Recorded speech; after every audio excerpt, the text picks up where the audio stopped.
সবাইকে জানাই শুভ চতুর্থী।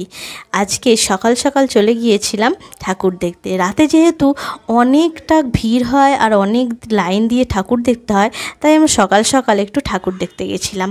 এই হলো টালাপত্তরের ঠাকুর। এখানে যেহেতু বড় এলাকা নিয়ে তৈরি হয় এই প্যান্ডেলটি, একটা ব্রিজের ওপর দিয়ে যেতে হবে আর প্রতিমা দর্শন করতে হবে। তারপর গেলাম কুমোরটুলির ঠাকুর। কুমোরটুলির ঠাকুর নন্টে ফন্টে যে স্টোরিটা আছে এই প্যান্ডেলে, সেটাই ফুটিয়ে তোলা হয়েছে। এখানে লক্ষ্মী আর সরস্বতী মা এখানে পটে রয়েছে, আর গণেশ আর কার্তিক রয়েছে এমনি দাঁড়ানো মাটির।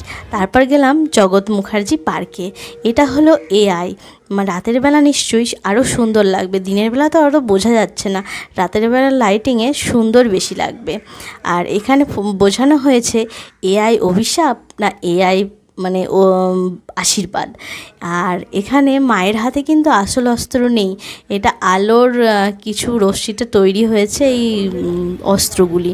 আর এখানে আরেকটা অন্যরকম জিনিস দেখলাম, সমস্ত বাহনগুলি উড়ছে, মানে উড়ে উড়ে মাকে তারপর ওনাদের নিয়ে